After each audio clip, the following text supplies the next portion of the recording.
Evet arkadaşlar, bakın lastik tokama ben birkaç bir şey yaptım.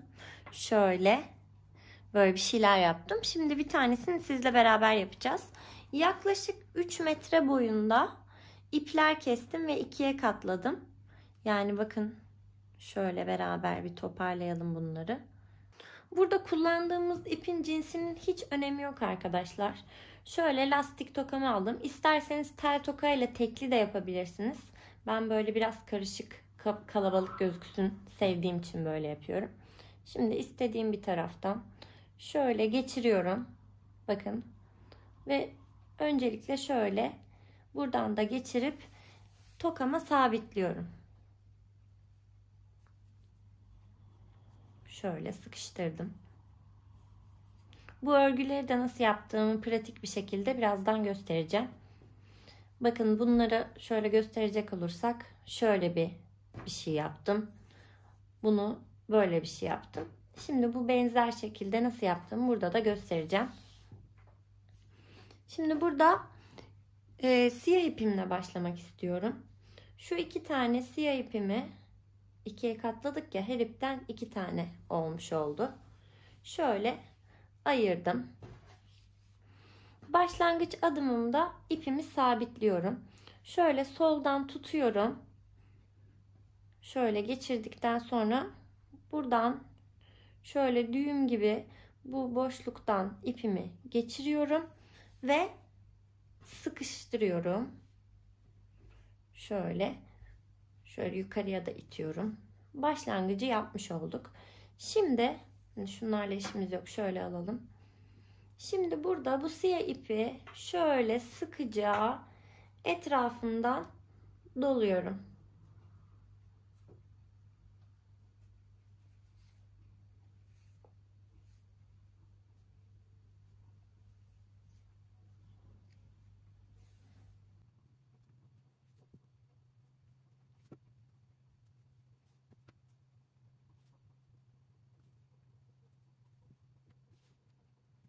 Şimdi ben bu kadar dolamak istedim. Bunun uzunluğuna istediğiniz gibi karar verebilirsiniz. Bitiş adımında da başlangıçta yaptığım gibi şöyle parmağımı buraya koyuyorum. İpimi alttan alıyorum. Bu boşluktan geçiriyorum. Ve burada bu sarma işlemimi sabitlemiş oldum. Yani arzu ettiğiniz gibi renk de yapabilirsiniz. Bunu baştan aşağı mesela bir tane salkımını böyle de yapabilirsiniz. Tamamen sizin zevkinize kalmış bir durumda. Bakın mesela burada aynı işlemleri yapmışım. Yine burada da bu uçta kahverengiyi kullanarak da bunları da yapmışım. Mesela burada da böyle kısa kısa yapmışım.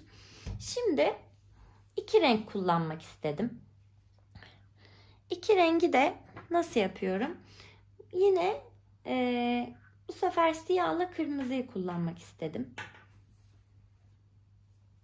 Şöyle siyahla kırmızımı ayırıyorum. Bu sefer arkadaşlar yönüm aynı olsun. Yani çizgilerim karışmasın. Bakın burada da yaptığım gibi. Gördüğünüz gibi siyah beyaz yapmışım. Burada da muntazam duruyor. Öyle durması için çevirirken şöyle elimle düzeltiyorum ki bu renkler böyle ipler birbirine karışıp şey olmasın diye, işte karışmasın diye. Şöyle bu arada yaparken bunu bir yere tutturabilirsiniz. Ben şimdi size gösterdiğim için burada bir şey bulamadığım için böyle gösterdim. Daha rahat edersiniz ya da birisini tutturun. Bunu iğneyle yastığa, koltuğa, bir yere, hatta ayak baş parmağınızla bile bunu dengeleyebilirsiniz. Şimdilik ben böyle yapıyorum. Bakın hep siyah kırmızı, önden yine siyah kırmızı geçecek şekilde böyle ikili dolayarak bu sıramda biraz da böyle yapacağım. Bu tabii benim zevkim. Bakın. Şöyle renklerini düzelterek yapıyorum.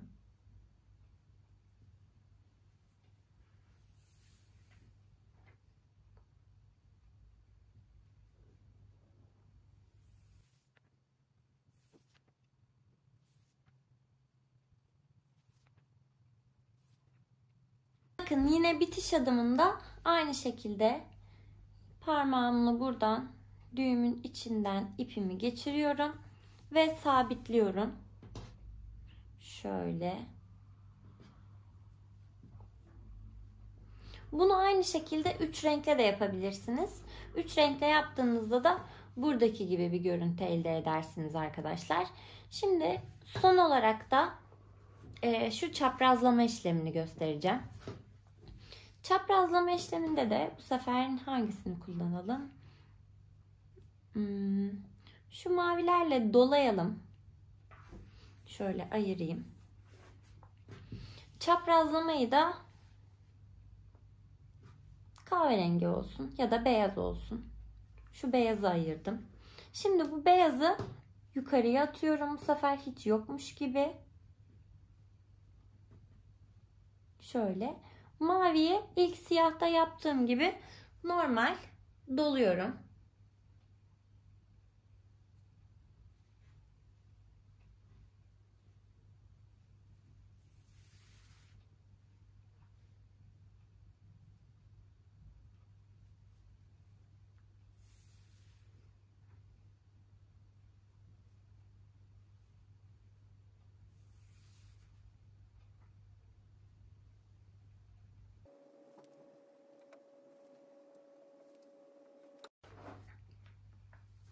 Evet, bakın mavi yine böyle bu boyutta yapmak istedim ve yine bitirirken düğümümü attım.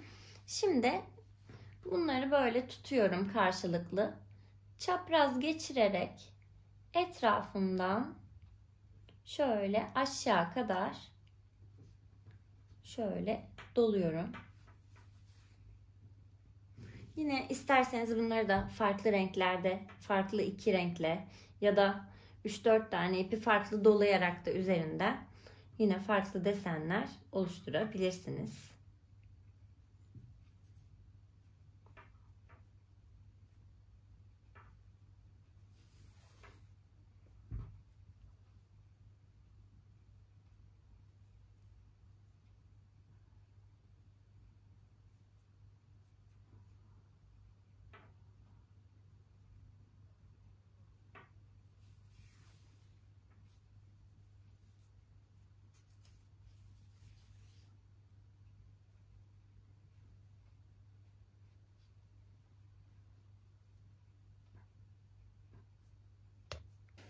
Bakın bittikten sonra da yine bunu da şöyle sanki berabermiş gibi şöyle buradan parmağımı koyuyorum ve şöyle ipimi alıp burada ip yukarıdan aşağı gelmesine yine dikkat ediyorum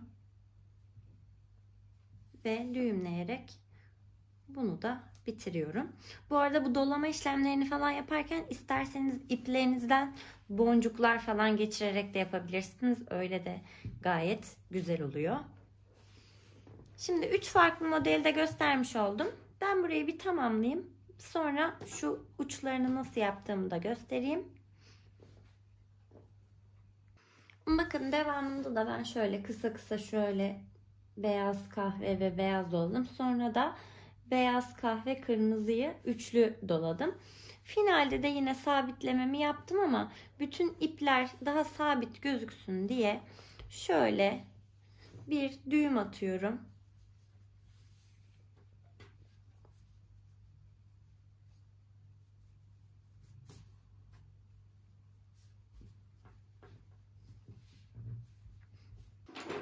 Düğümümü attıktan sonra da şöyle iyice sıkılaştırdım. Şöyle dibinden iplerimi kesiyorum ve bu parça artık çöp olmuş oluyor. Şöyle bir tane daha eklemiş oldum. Bakın böyle. Şimdi isterseniz bunları normal saç örgüsü olarak da örebilirsiniz ama ipleri uzun kullandığımız için onları örmek biraz uzun oluyor ve ben bundan hoşlanmıyorum. O yüzden ben şöyle bir yöntem geliştirdim. Bilmiyorum ben mi geliştirdim, daha önce de bunu yapanlar var mıydı? Mesela siyahla yapacağım. Tığımı alıyorum. Şöyle normal başlıyorum zincirimi çekmeye.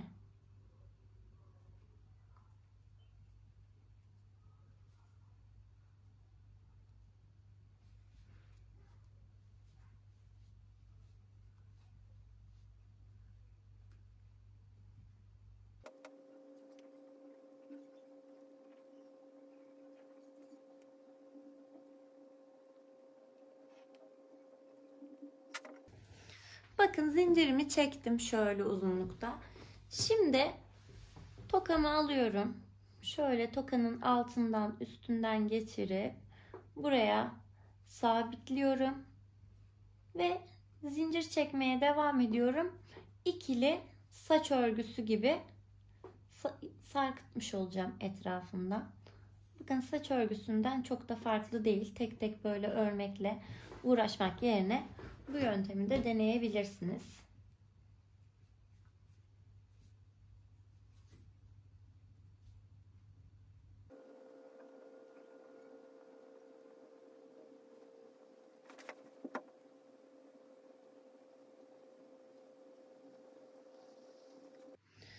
Bakın, zincirlerim bittikten sonra da şöyle makasımla ipimi kesiyorum. Tığımı çekiştiriyorum. Başlangıçla bitişim aynı olmuş oluyor. Evet arkadaşlar, birazcık şöyle süsledim. Yaparken kullanacağınız gibi boncukları sonradan da ekleme yapabiliyorsunuz. Öyle fikir olsun diye bunu da göstermek istedim. Bakın, buralara böyle halkalarla boncuklar ekledim. Sadece boncuksuz halka da ekleyebilirsiniz. Elimde şöyle bir böyle bir şey vardı. Farklı charmlar da tabii siz ekleyebilirsiniz. Onun haricinde farklı bir fikir olsun diye şöyle bir ucuna şöyle bir zincir ekledim. Burada şöyle çengelli iğneyle nazar boncuğu ekledim. Ondan sonra işte tabii büyük tahta boncuklarla vesaire de çok şık duruyor. Ben de şöyle küp farklı bir boncuk vardı. Bunu ekledim. Bu şekilde aynı zamanda göstereyim. Bakın, şöyle bir halkam var. Bu halka züccaciyelerde takı klipsi kapama halkası ya da halka deyince direkt verebilirler size. Bu halkanız yoksa da iğne iplikle bile bunların üzerine boncukları dikebilirsiniz. Şöyle, zaten çok ince bir malzeme olduğu için elimle açıyorum. Boncuğumu üzerine takıyorum. Şöyle, mesela şurası boş kalmış gibi geldi. Şöyle örgümün içinden geçirip elimle yine kapatıyorum. Gayet pratik, kolay. Bu şekilde istediğiniz gibi hayal gücünüze bağlı olarak süslemeler yapabilirsiniz diyorum. Ve videomun sonuna geldik artık. Bir başka videoda görüşmek üzere. Hoşça kalın. Kendinize çok iyi bakın.